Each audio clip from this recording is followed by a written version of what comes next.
chicks. I'd make her make me 2 coffees every morning. She'd make me 2 coffees, and one I would drink. I resent the fact that you're telling people that, well, she twerks. I didn't have to twerk my behind. I'm a professional woman and an accomplished woman.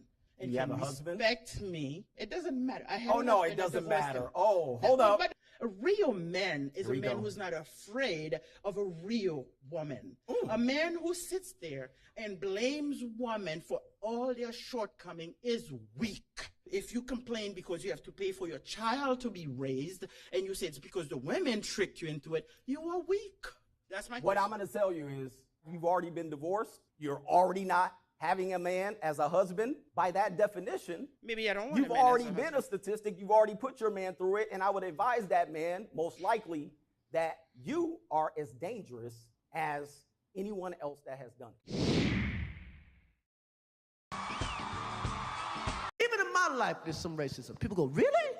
I live in a place called Alpine, New Jersey. I live in Alpine, New Jersey, right? My house cost millions of dollars. In my neighborhood, there are 4 black people. Hundreds of houses, 4 black people. Who are these black people? Well, it's me, Mary J. Blige, Jay-Z, and Eddie Murphy. Only black people in the whole neighborhood. So let's break it down. Let's break it down. Me, I'm a decent comedian. I'm all right.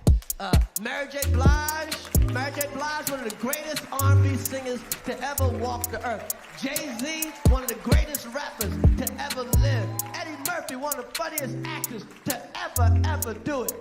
Do you know what the white man that lives next door to me does for a living? He's a fucking dentist. Even in my life, there's some racism. People go, really? I live in a place called Alpine, New Jersey. I live in Alpine, New Jersey. Right? My house cost millions of dollars. In my neighborhood, there are 4 black people. Hundreds of houses, 4 black people. Who are these black people? Well, it's me. People are complaining. I've got between somewhere between $3.3, $3.4 million worth of watches. Wow. And I buy all my watches direct from the brands. So obviously you do well. You know, yeah, you buy a Patek, 30K, 40K. Let's say this one, 38K. You walk out, it's worth 100 instantly. I've got between somewhere between 3. You want to be with a weak man? I don't care. It's a yes or no question. Like, do you want? What is your definition of weak man? A man that you could take advantage of. What the fuck? Who wants to take advantage of somebody? So you don't want to be with a weak man? You want to be with a weak woman? You're not. I'm asking you simple questions. Who wants to be? First of all, I wouldn't want to take advantage of any. Women. You want to be with a weak man? They want men to be weak because, here's why. If you want to break a society, the first thing that you do is you make the men weak. And the other thing that you do is you over-sexualize society. And they've done this on purpose. That's why, in schools, they'll be like, porn is healthy. It's normal to watch porn, right? Masturbate as much as you can. Okay, cool. So you're going to lower your testosterone. And the most important thing is you are going to bring about a feeling of shame. And on the spectrum of emotion, shame is the worst thing you can feel. Guilt is above shame because shame means fundamentally I'm a bad person. They want men to be weak because... Do you guys ever hug each other? I hug people. There's nothing wrong with hugging people. There's nothing wrong with being a Do you ever hug each other there? Sometimes. Yeah. Okay. What is wrong with that? It's not like There's nothing wrong with that. Shake hands, hug each other. I think that a lot of modern society... A homeless woman? Could I date a homeless woman? I mean, it depends. I date a homeless woman. Why not? Yeah. Homeless and what are you trying to say? Homeless? Like not having a home? Yeah. Cardboard box homeless woman. Cardboard box homeless person. I don't know. Maybe. I feel like, listen, I'll be honest. If you meet somebody, right, and you feel a way towards them, why not date them? Maybe you can make them better. You're gonna save her. Exactly. Yeah, I'm gonna save her, definitely. J. Cole said you can't save she don't want to be. So you gonna save a homeless girl? Yeah, why not? So you got your own to do. You gonna save a homeless? I would save a homeless girl before I save a home. You. A homeless woman? Could I date a homeless woman? I mean, it depends. I date a homeless woman. Why not? Yeah. Homeless and what are you trying to say? Homeless, like not having a home? Yeah. Cardboard box homeless woman. Cardboard box homeless person. I don't know. Maybe. I feel like, listen, I'll be honest. The best advice I done got from somebody, what my partner told me, man, it's 3 kind of people in the world. It's people that sit back and watch everybody else do everything, ball out, have fun, not have fun and all of that, or they just sit back and just watch. You know what I mean? And talk about what everybody else doing or how he balling or this and that. Then you got the people that want to do it, they just don't do it. You know what I mean? Then you got the people, you know what I mean, that do it. So them three kind of people, like, got people just sit back and watch. If we get pregnant, we have the right not to be mothers, right? Yeah. Should men then, in the name of equality, have the right not to be fathers? Their wallet, their choice. They can sign off on child support. Why? Right, no, because if you had sex with a woman, you fully know well that one of the consequences is that you will fully, like, pregnant her and you have a child. So you have to look after the child as that's your responsibility. Your sperm, your responsibility. Okay, you can't run away from that. Okay, I don't understand why people in their mind think it's all right to run away from the child. That's a child. You're leaving them with so much trauma, having no, like, dad and everything. That will leave them with severe, like, ideas of how they think about men. Because if we get pregnant, we have the right not to be mothers, right? So Why does a guy like you need Cialis? I have a huge cock, Joe. It's too big. It's too big. That's a good answer. I've taken like male enhancement before, and for people who haven't taken it, you literally, you know, you go from being like that to just, it puts the twist at the end of a punch. Twist at the end. You know what I mean? It's a good time. You know? And It's a good time. That's gonna be a quote, John Jones. It's a good time. So why does a guy like you need Cialis? I have a huge cock, Joe. It's too big. It's too big. When a man takes me out to dinner, I don't owe him sex. Yeah, you do. Yes, you do. If you go out with a man multiple times and you go out with him in full knowledge, knowing that he's not looking to date platonic, and he's taking you out with the intention of getting you in the bed, and you accept, you owe.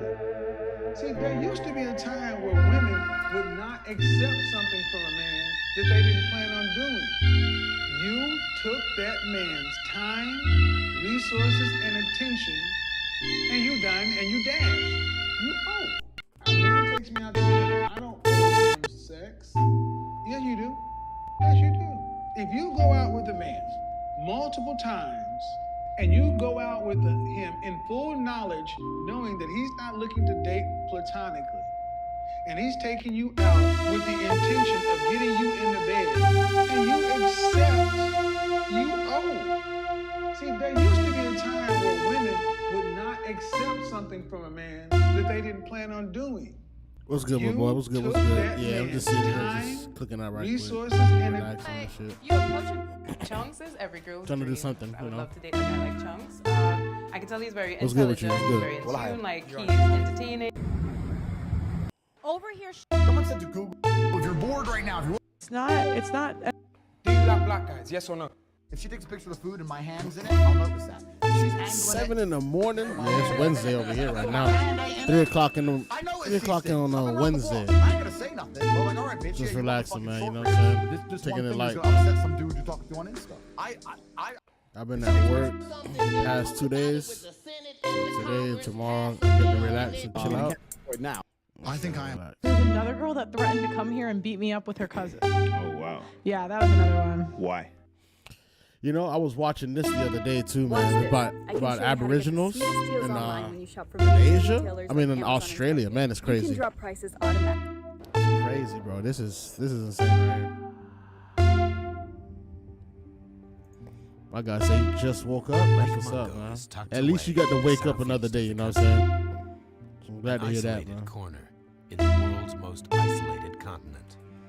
This gonna be loud. I know. It's a mystery how people ever reached Mungo, because there's so little archaeological evidence from that period anywhere in Australia. But there are clues to be found in DNA. At the start of the 20th century, British anthropologist Alfred Haddon went to Australia to record the customs of the indigenous people and collect samples. Micronesians, Melanesians, and Polynesians. Yeah, man, it's crazy, bro. Like, I was on TikTok and I seen a girl who's actually like an His Aborigine. collection remained in a museum. She was Aboriginal, and man, I was like, geez, bro, this has to be Until the a first, Danish geneticist, like the first sense of evolution, bro. You got can to see it analyze the all over them. You know what I mean?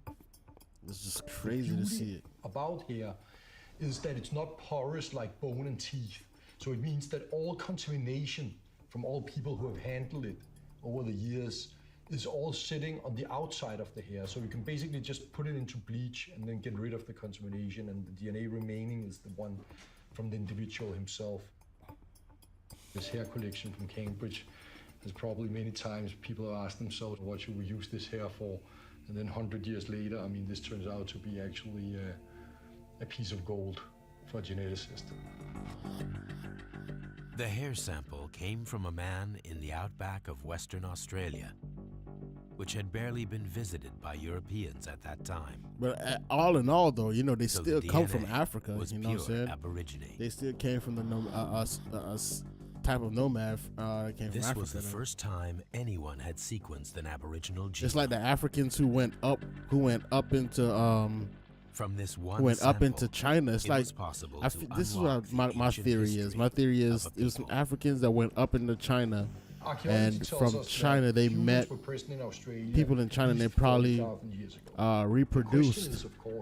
And when they reproduced, they probably became like outlaws, and they didn't want to stay in China or in that area anymore, and they just decided to keep moving with the pack, and they just left and found their way to the Polynesian area, man.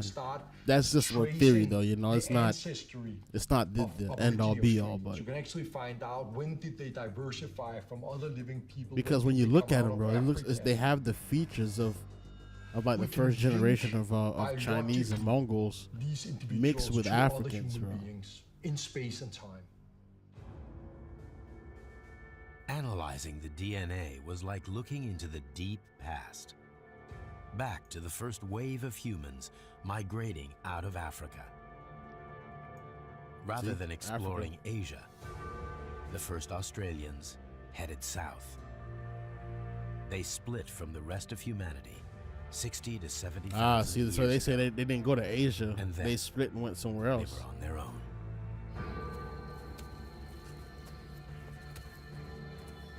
If you look at PNG, what are PNG? Aboriginal Australians are descending from the first people moving out of Africa and getting into Australia. They are direct descendants of the first modern human explorers.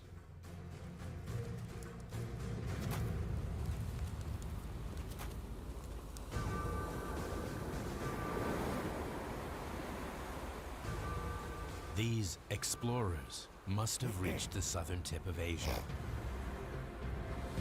So you know they hit the southern tip of Asia. Instead of turning back, they adapted to life at the coast.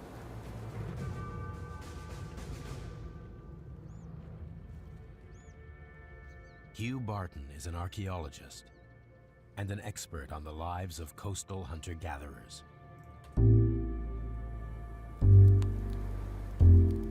Coastal environments like this with, you know, sort of water lagoons, sort of back swamps, potentially mud flats, mangroves, they're really good places for food for hunter-gatherers. There's, you got shellfish, fish, clams, eggs, worms and grubs, you know. There's lots of rich, high-energy foods that people can take from these environments. But if you've got a group of, say, 5 to 10 people, you might clean out an area of its sort of high-rank, good quality resources, you know, within days or weeks. So that can be a real trigger point for people deciding then, well, we need now to move on to a new location. For hunter-gatherers living at the coast, relocating could mean a trip offshore. Papua New Guinea. Okay, Papua. You know, I forgot all about Papua New Guinea. Small islands, I forgot all not about too far Papua New away. Guinea. Oh man.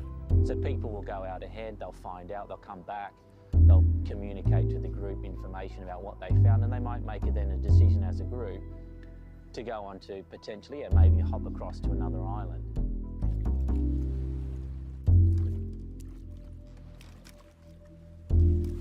Once people started island hopping, Barton thinks it was only a matter of time before they stumbled on a way to reach Australia.